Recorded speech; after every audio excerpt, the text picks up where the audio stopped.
Hello everyone. आज हम staff nurse का जो पेपर हुआ था पैरामेडिकल्स यानी कि आरआरबी ने जो करवाया था 2019 का फर्स्ट शिफ्ट का पेपर डिस्कस करते हैं।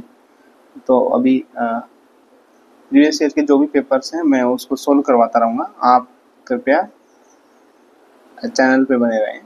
तो अभी जो सिलेबस है वो भी इसके अंदर सेम ही है। 100 क्वेश्चन आएंगे आरआरबी के जो पेपर है, और इसके अंदर 90 मिनट्स का पेपर होगा, 1.5 आवर्स का पेपर होगा। ठीक है, टोटल 90 मिनट्स का पेपर होगा। इसके अंदर कुछ इंस्ट्रक्शन दे रखे हैं, तो ये आप पढ़ लीजिएगा। ये आप जब भी पेपर खोलोगे, ऑनलाइन पेपर होगा तो वहाँ पे इंस्ट्रक्शन दिए रहेंगे, आप उनको जरूर पढ़ना। यहाँ पे दे रखा है total 19 minutes is allotted for the examination.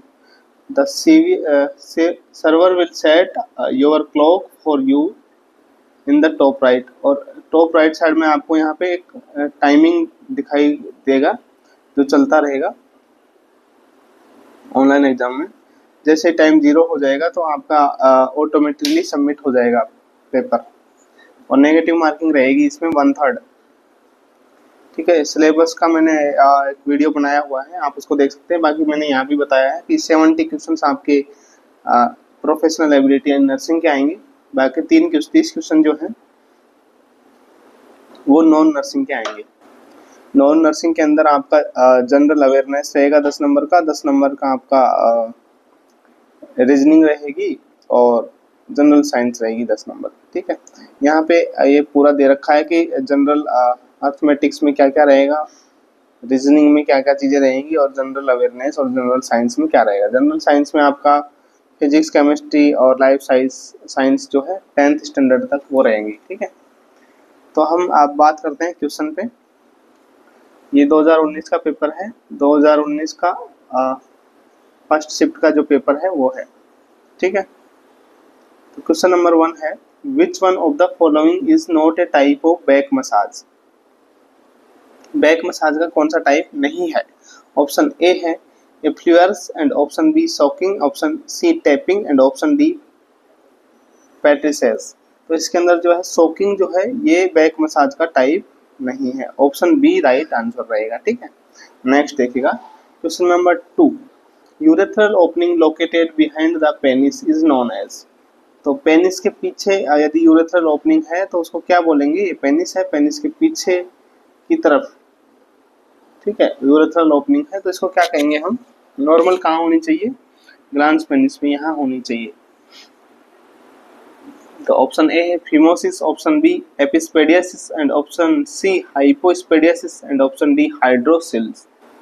सो इसमें आंसर जो रहेगा क्या रहेगा आपको? हाइपोस्पेडियासिस। ऑप्शन सी आंसर रहेगा। देखिएगा बिहाइंड पेनिस दे रखा है, पेनिस के पीछे की तरफ, तो यहाँ पे होगा, और इस सरफेस पे होता है, इसको हम हाइपो बोलते हैं। हाइपो का मतलब नीचे है ना, और स्पेडियासिस में एबनॉर्मल ओपनिंग जो है, तो यहाँ पे हाइपोस्पेडियासिस रहेगा। यदि ऊपर की तरफ ओपनिंग रहेगी तो उसको क्या बोलेंगे हम? एपिस्पेडियासिस बोलेंगे। ठीक है, फिमोसिस एक डिफरेंट वर्ड है। फिमोसिस का मतलब होता है जो फोरस्किन होती है पेनिस की, जो कि ग्लांस पेनिस को कवर करती है, वो रिट्रैक्ट नहीं होती है, रिट्रैक्ट नहीं होती है। ठीक है, यानी कि जो कवर करके रखती है ग्लांस पेनिस को, जो फोरस्किन है, वो वापस रिट्रैक्ट नहीं होती है ताकि ग्लांस पेनिस बाहर नहीं निकल पाता है।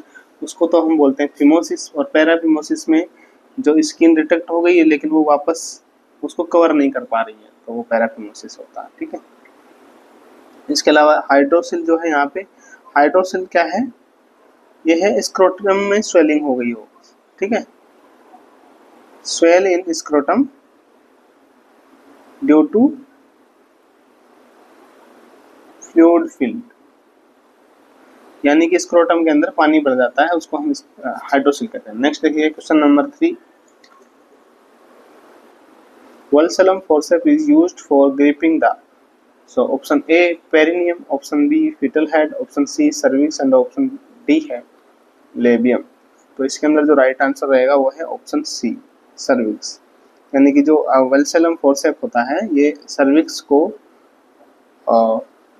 ग्रिपिंग करने के काम आता है, और ताकि एग्जामिनेशन किया जा सके।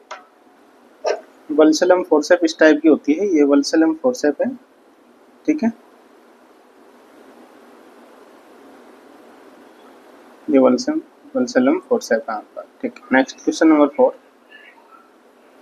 Universal safety precaution are a set of guidelines to protect the, option A है health care workers, option B है पेशेंट, ऑप्शन सी है patient relatives and option D है जनरल पब्लिक। तो यूनिवर्सल जो सेफ्टी प्रिकॉशंस हैं वो एक guideline है किसको प्रोटेक्ट करने के लिए यूनिवर्सल सेफ्टी प्रिकॉशंस होते हैं। तो इसका राइट आंसर है हेल्थ केयर वर्कर्स। तो हेल्थ केयर वर्कर्स को प्रोटेक्ट करने के लिए क्या होता है आपका यूनिवर्सल प्रिकॉशंस होते हैं, ठीक है। इसका राइट आंसर रहेगा health care worker. Next question number 5, which type of crutch is frequently used by patient of all the age on a short term basis? Option A है platform crutch and option B axillary crutch, option C Lofstrand crutch and option D है extensor crutch. तो कौन सा creche जो है frequently use किया जा सकता है पेशेंट के लिए किसी भी एज ग्रुप के लिए? तो देखिए, तो इसका राइट आंसर रहेगा एक्सिलरी क्रच। एक्सिलरी क्रच जो है शॉर्ट टर्म बेसिस पे यूज किया जाने वाला क्रच है, ठीक है। तो राइट आंसर ऑप्शन बी। इसका एक क्वेश्चन और आता है एक्सिलरी क्रच का, तो ये कितना इसका मतलब मेजरमेंट करते हैं तो कितना सेंटीमीटर नीचे होना चाहिए। तो जो एक्जिला है, एक्जिला से 2 to 3 फिंगर नीचे होना चाहिए, यानी 2 से 3 इंच। नेक्स्ट क्वेश्चन नंबर 6 है, a condition of the inner ear characterized by episodic vertigo, tinnitus and sensorineural hearing loss is referred to as। अब देखिएगा ये इनर ईयर का एक करेक्टराइज दे रखा है, यानी कि सिम्टम्स दे रखे हैं, क्या क्या है, वर्टिगो है उसको, टिनिटस है और सेंसरी न्यूरल हियरिंग लॉस भी है उसको। तो ये क्या हो सकता है? ऑप्शन ए है ओटाइटिस मीडिया, ऑप्शन बी है निस्टैग्मस, ऑप्शन सी है Meniere's disease and option D है ओटोस्क्लेरोसिस। सो इसका राइट आंसर क्या रहेगा आपका? Meniere's disease, option C. Meniere's disease के अंदर क्या मिलेगा आपको? वर्टिगो मिलेगा, वर्टिगो मिलेगा, टिनिटस होगा, ठीक है, and sensory neural hearing loss. Next question number 7, the growth hormone will be secreted by which of the following endocrine glands. जो ग्रोथ हार्मोन है कौन सी ग्लैंड से सीक्रेट होता है? ऑप्शन ए है एड्रिनल, ऑप्शन बी है पिट्यूटरी, ऑप्शन सी है ovaries and option D है टेस्टिस। तो ये सबसे सबको पता है कौन सी ग्लैंड से सीक्रेट होता है ग्रोथ हार्मोन? पिट्यूटरी ग्लैंड से, एंटीरियर पिट्यूटरी, ठीक है। इसका दूसरा नाम क्या है? Adeno hypophysis, adeno hypophysis and posterior pituitary gland का न्यूरो हाइपोफाइसिस, ठीक है। नेक्स्ट क्वेश्चन नंबर 8 है, breakdown of glycogen to glucose is known as. तो ग्लाइकोजन किस में कन्वर्ट हो रहा है? ग्लूकोज में। इसको क्या कहेंगे? ऑप्शन ए है ग्लाइकोलाइसिस, ऑप्शन बी है प्रोटियोलाइसिस, ऑप्शन सी है ग्लाइकोजिनोलाइसिस एंड ऑप्शन डी है प्रोटियोजिनोलाइसिस। अब यहाँ पे देखिएगा ग्लाइकोजन का टूट रहा है, लाइसिस का मतलब होता है, लाइसिस मतलब ब्रेक डाउन, ठीक है, ब्रेक डाउन। अब यहाँ पे किसका लाइसिस हो रहा है? ग्लाइकोजन का हो रहा है। तो यहाँ पे देखो ग्लाइकोजिनोलाइसिस, तो बिल्कुल ये राइट आंसर इसमें रहेगा option C. Next, which are the functional unit of the kidney. अब देखो किडनी की फंक्शनल यूनिट क्या है। ऑप्शन ए है nephron, option B neuron, option C nerve cell and option D nerve fibre. अब ये देखिए तीनों एक जैसे आते हैं, nerve fibre, nerve cell, neurons, तीनों नर्वस सिस्टम से रिलेटेड हो गए ना ये तो। राइट आंसर क्या रहेगा आपका? नेफ्रॉन। बिल्कुल राइट आंसर रहेगा आपका nephron. Next question number 10, inadequate pumping action of the heart is known as। अब देख हार्ट का जो है, हार्ट का inadequate pumping action हो रहा है, inadequate, तो उसको क्या बोलेंगे? ऑप्शन ए है obstructive shock, option B septic shock, option C anaphylactic shock and option D cardiogenic shock. देखिए सेप्टिक शॉक किससे हो सकता है? इन्फेक्शन से हो सकता है, ठीक है। एनाफाइलेक्टिक कोई भी एलर्जिक रिएक्शन से, एलर्जिक रिएक्शन से। अब बचे दो, ऑब्स्ट्रक्टिव कोई ऑब्स्ट्रक्शन की वजह से हो रहा हो, कार्डियोजेनिक ये मतलब हार्ट से द्वारा जनरेटेड शॉक है। यहाँ पे इनएडिक्वेट पंपिंग एक्शन है किसका? हार्ट, हार्ट का, तो हार्ट से द्वारा जनरेट हो रहा है तो बिल्कुल क्या रहेगा आपका? कार्डियोजेनिक रहेगा। Right answer option D, option D आपका राइट आंसर रहेगा यहाँ पे। Next question number 11, what is the average weight gain of the neonate per day. अब यहाँ पे देखिएगा पर डे जो है नियोनेट का वेट गेन कितना होता है। तो option A 100 to 150 gram, option B 50 to 60 gram, option C 25 to 30 grams and option D है 5 to 10 ग्राम्स। यहाँ पे देखिए नियोनेट हम किसको बोलते हैं? 28 डेज तक के बच्चे को हम क्या बोलते हैं? नियोनेट बोलते हैं। इसमें 7 डेज तक को तो बोलते हैं अर्ली नियोनेट, ठीक है, और 7 to 28 जो है लेट नियोनेट, लेट नियोनेट। तो नियोनेट का वेट कितना बढ़ता है? वैसे देखिएगा एट बर्थ कितना होता है नॉर्मल वेट? 2.5 से ऊपर होना चाहिए, 2.5 to 3.5 kg,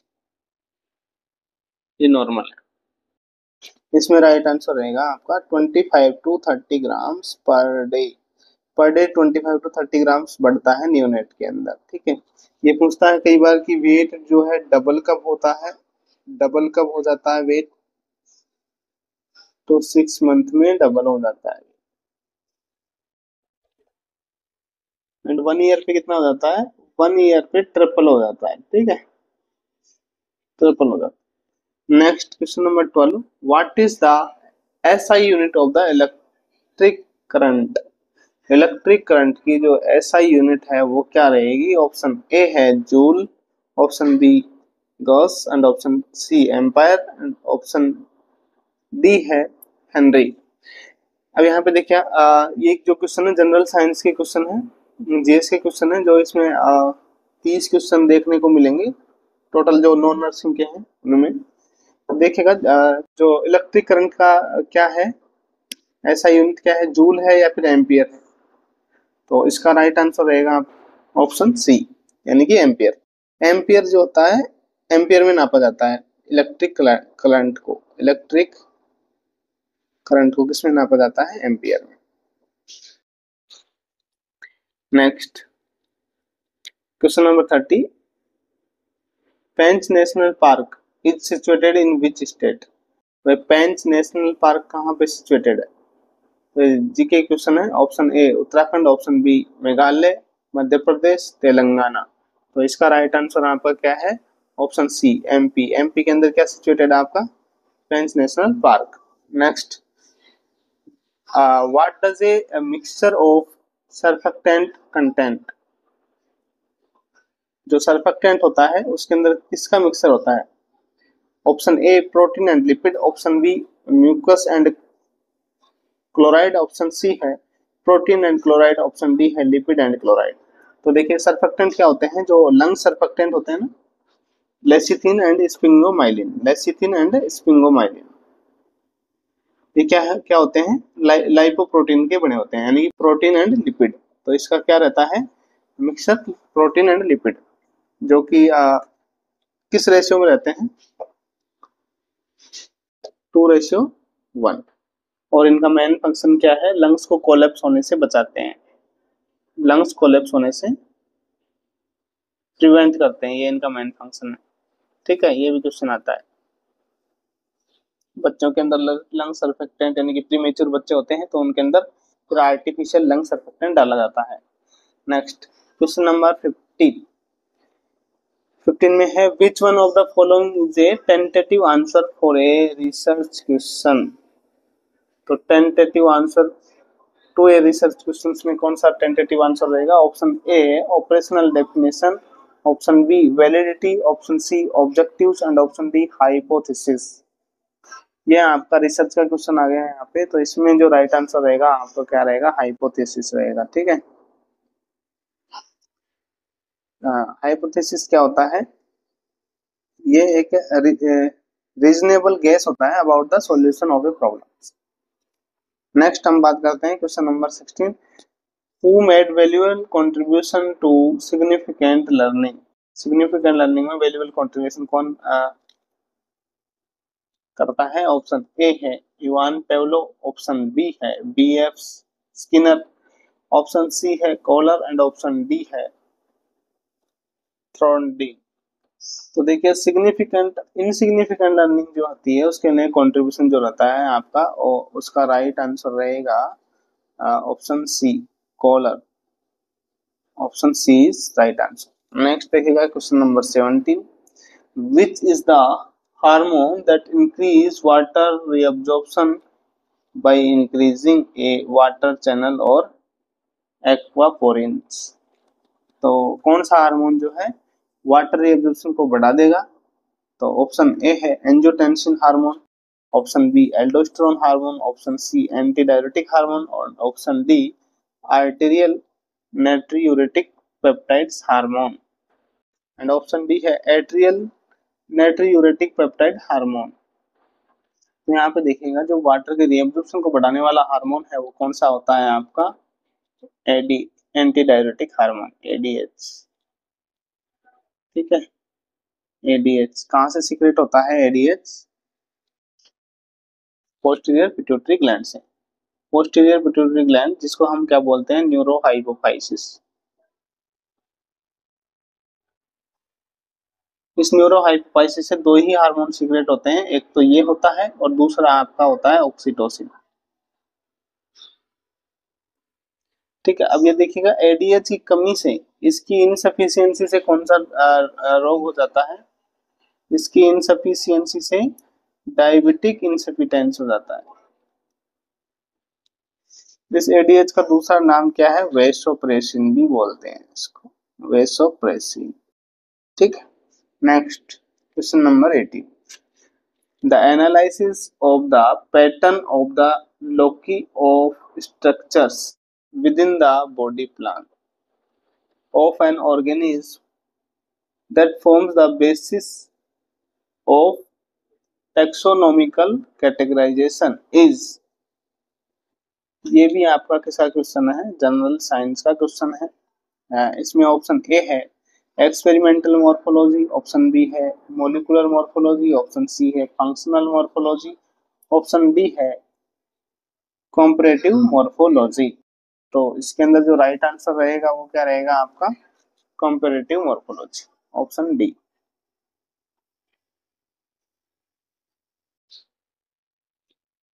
question number 19, Bacillus cereus food poisoning is commonly associated with consumption of. Option A है फ्राइड राइस, ऑप्शन बी है ग्रीन बीन्स, ऑप्शन सी है बॉटल हनी, ऑप्शन डी है बैक्ड पोटैटो। तो यहाँ देखिएगा बैसिलस सीरस फूड पॉइजनिंग जो भी होती है किसको खाने से हो रही है? तो इसका जो राइट आंसर रहेगा वो क्या रहेगा आपका? Fried rice. यानी कि फ्राइड राइस को खाने से जो बैसिलस फूड पॉइजनिंग हो रही है वो इसी से हो रही है। तो राइट आंसर ऑप्शन ए रहेगा। Next question number 20, which of the following symptoms should be watched for the patient receiving A loop diuretics. एक पेशेंट क्या ले रहा है? लूप डायरेटिक्स ले रहा है। ऑप्शन ए है increased blood pressure, option B weak irregular pulse and option C restless and agitation and option D paresthesia. तो पेशेंट जो लूप डायरेटिक्स ले रहा है उसके अंदर कौन सा सिम्टम्स मिलेगा? वीक इरेगुलर पल्स मिलेगी उसके अंदर। ऑप्शन बी राइट आंसर रहेगा आपका यहाँ पे। Next question number 21, how many union territory have representation in Rajya Sabha? Option A है 2, 6, 4, 1। तो कितनी आएगी? यहाँ पे पूछा है कि कितने रिप्रेजेंटेशन होता है राज्यसभा के अंदर, कितनी यूनियन टेरिटरीज का रिप्रेजेंटेशन है? तो यहाँ पे जो राइट आंसर रहेगा यहाँ पर 2 रहेगा। ठीक है, यानी कौन कौन सी यूनियन टेरिटरी, यानी कि एक तो दिल्ली एंड एक पांडुचेरी।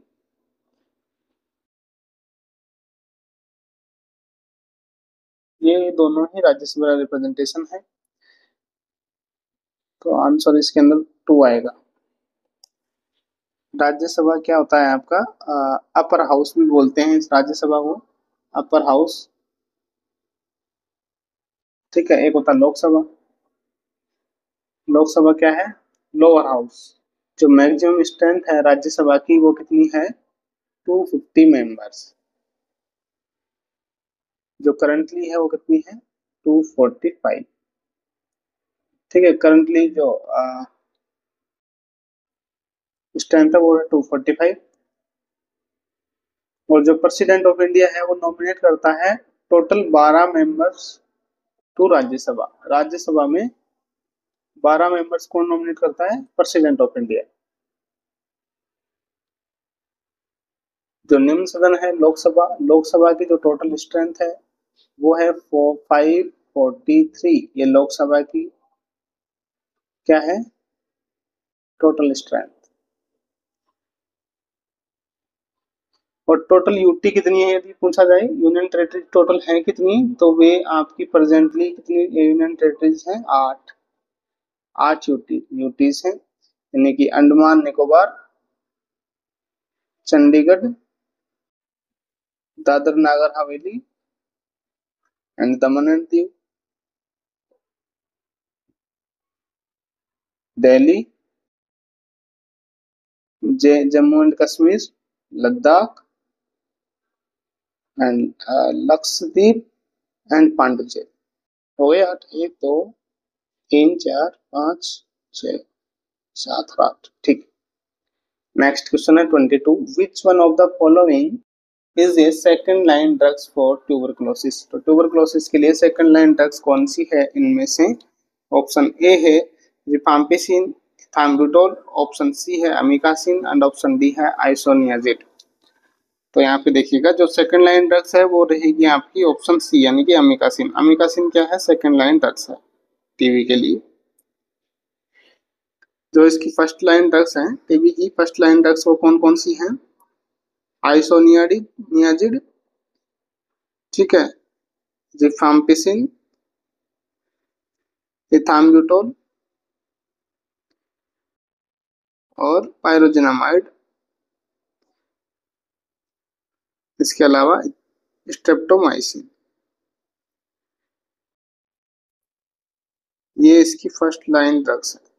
नेक्स्ट क्वेश्चन नंबर 23 है, a ratio of the number of girls and boys, girls and boys का ratio, girls and boys in a school of 3240 student is 35:37. How many more girls should be admitted to make the ratio 1:1?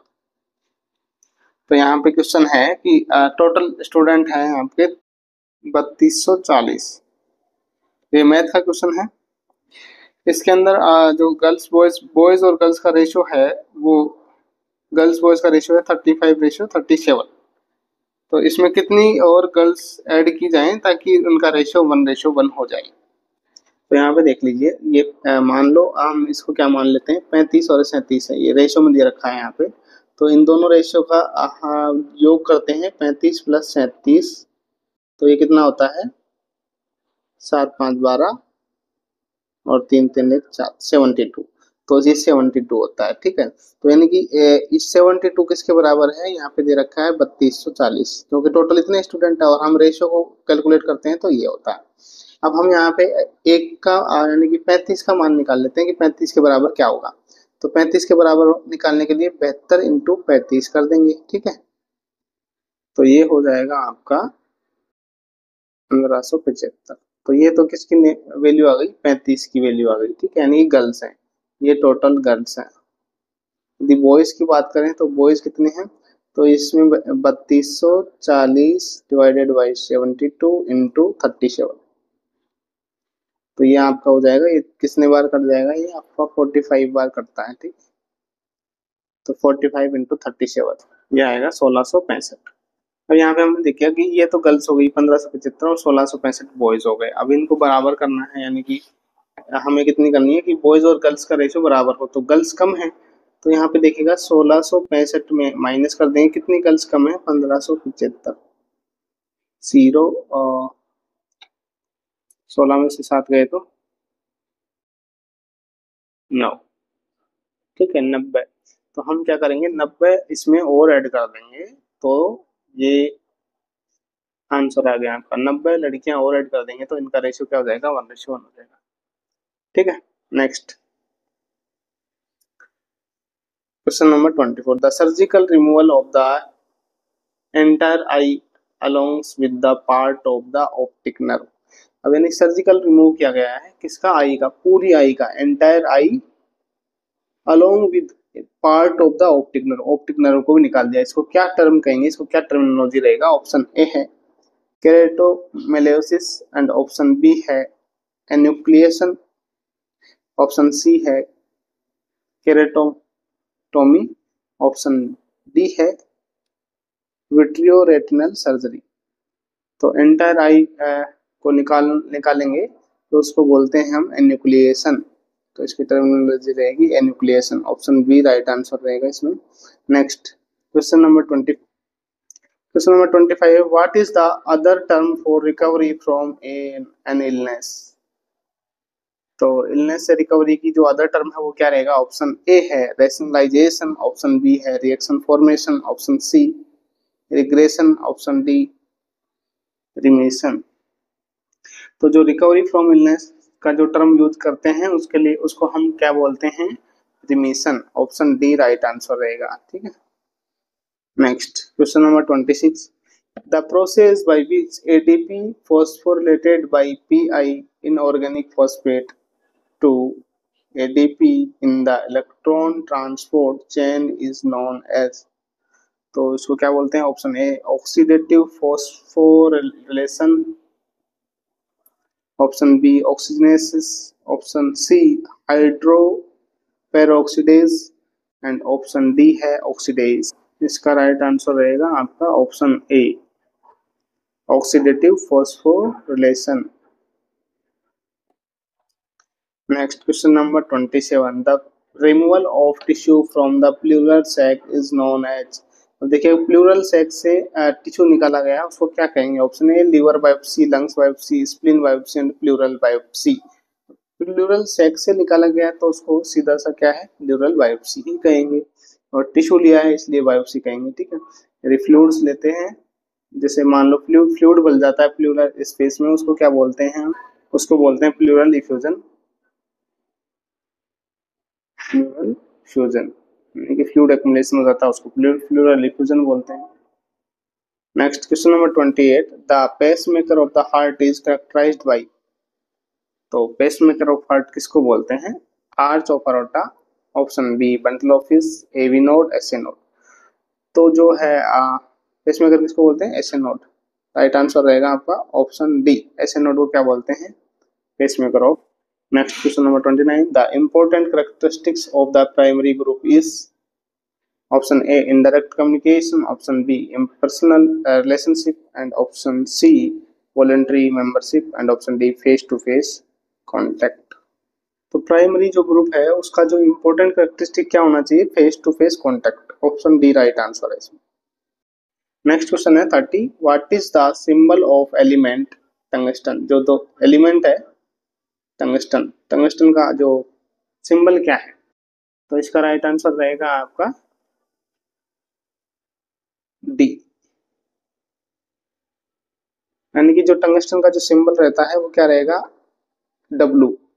इसको हम इसका क्या बोलते हैं, Wolfram, वोल्फ्रेम, वोल्फ्रेम।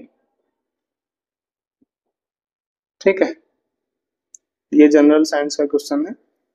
Physics की जो chemistry की जो टेबल है ना, उसका क्वेश्चन है, elementic table. Which of the following is heart shaped pelvis.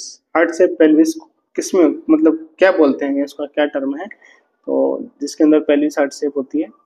Option A है एंथ्रोपॉइड, ऑप्शन बी है platypelloid, option C gynaecoid, option D android. तो यहाँ पे देखिएगा एंड्रॉइड क्या होती है, मेल पेल्विस होती है, इसको बोलते हैं मेल पेल्विस। गायनेकोइड जो होती है आइडियल होती है, ये आइडियल यानी कि ये सबसे बेस्ट होती है वेजाइनल डिलीवरी या नॉर्मल डिलीवरी के लिए। इसको फीमेल पेल्विस भी बोलते हैं, फीमेल पेल्विस। तो यहाँ पे देखिएगा जो हार्ट शेप्ड पेल्विस होती है वो कौन सी होती है, एंड्रॉइड पेल्विस होती है। ऑप्शन डी राइट आंसर है। जो मेल पेल्विस है ये क्या होती है, हार्ट शेप होती है।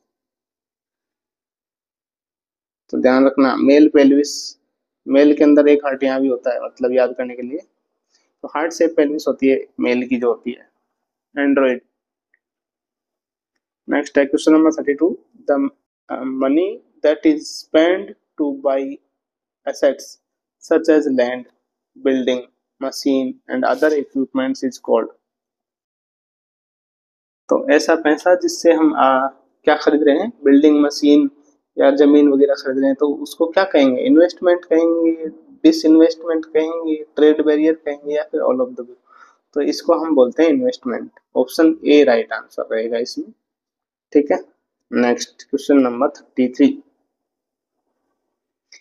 In this question, relationship between different elements is shown in the statement। यहाँ पे एक स्टेटमेंट दे रखा है जिसके अंदर रिलेशनशिप दे रखा है।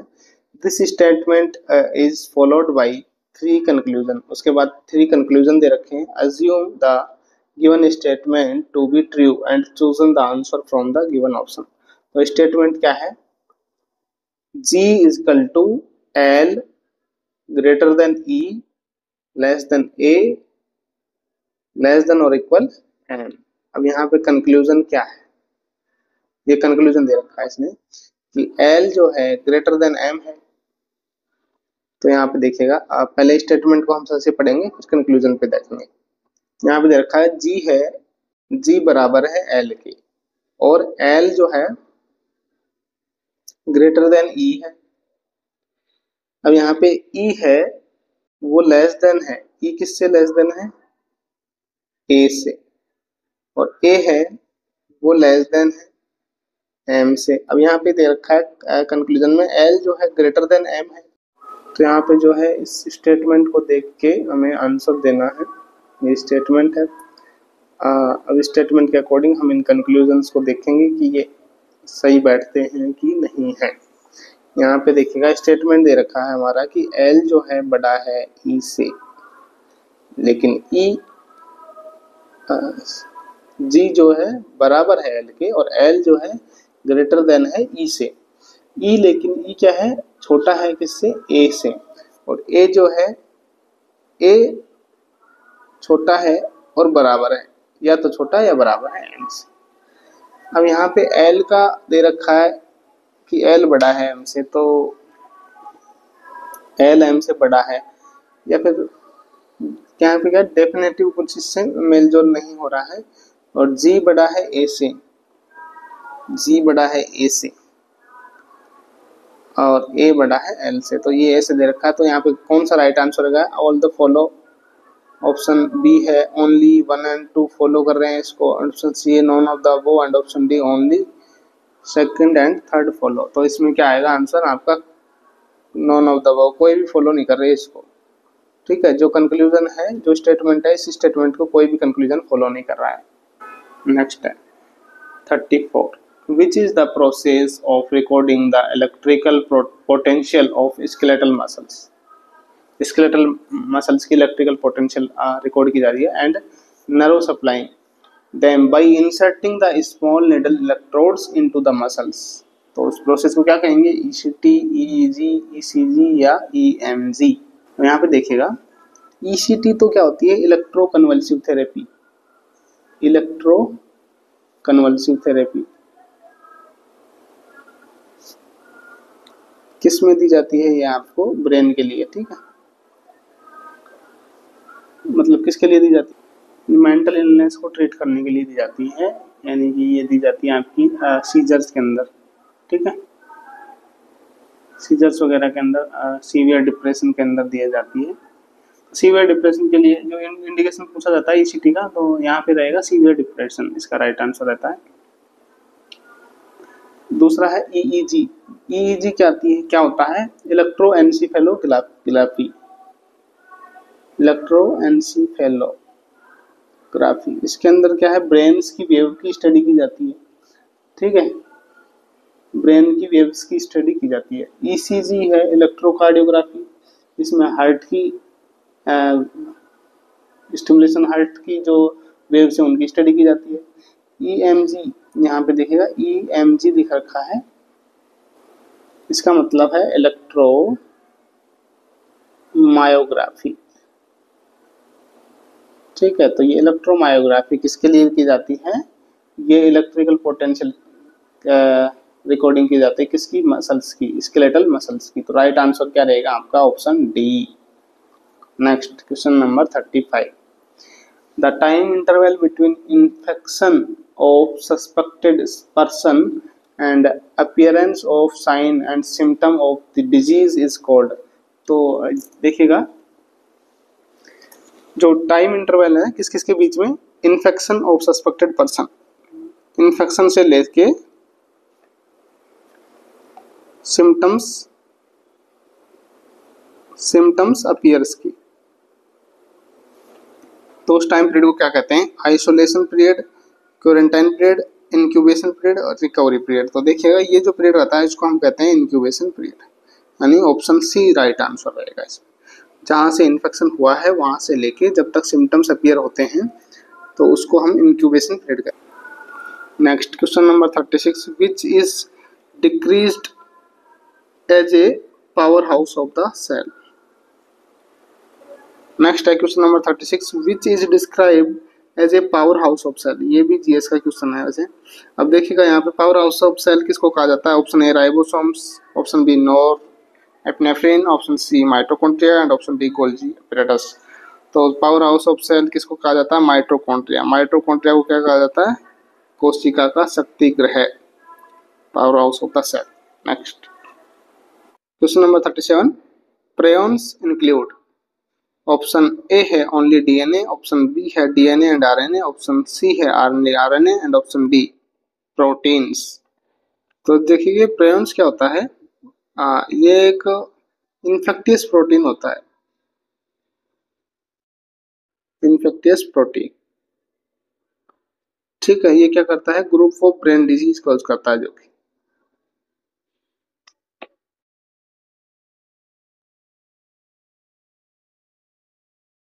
यहाँ पे इसका जो राइट आंसर रहेगा ये वैसे होगा ही प्रोटीन, क्योंकि प्रोटीन होते हैं इसके अंदर, और ऑप्शन डी राइट आंसर। तो यहाँ पे देखिएगा साइको एनालिसिस जो है उसके फादर किसको कहा जाता है, सिगमंड फ्रॉइड को। ऑप्शन ए राइट आंसर रहेगा यहाँ पे।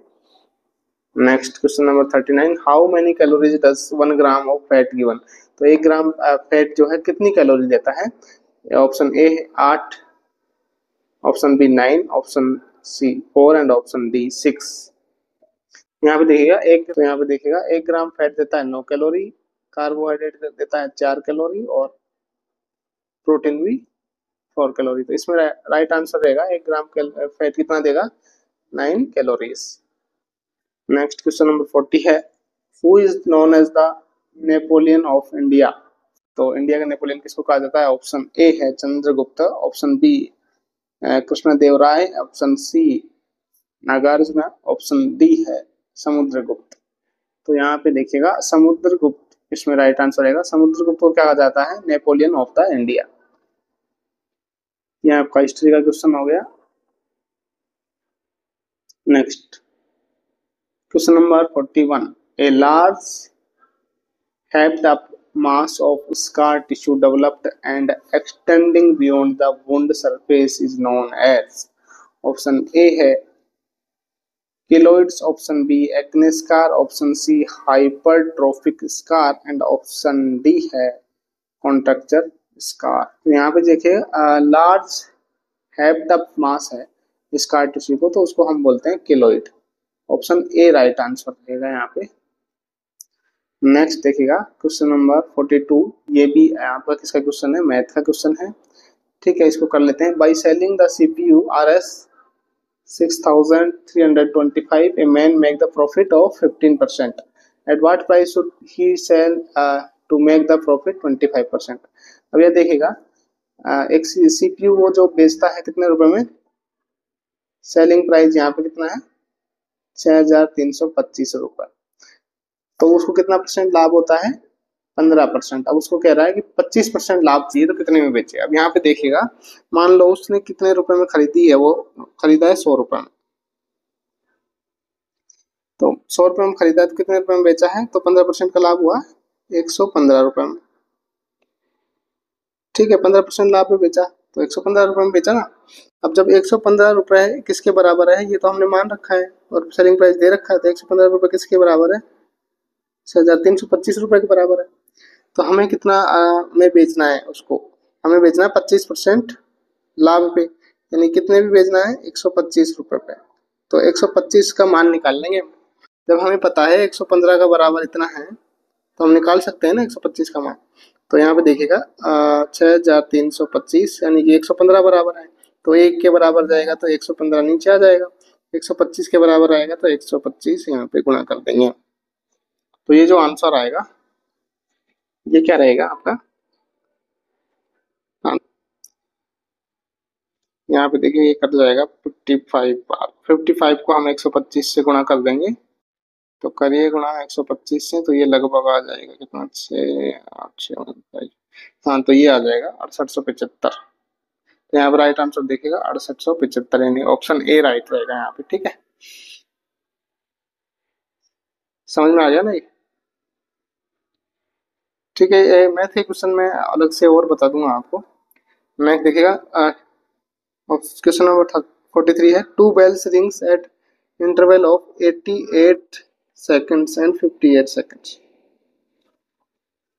If they both ring at 10 o'clock the morning together, after how many seconds they will ring together again? अब ये भी मैथ का क्वेश्चन है, इसका आंसर आप बताना।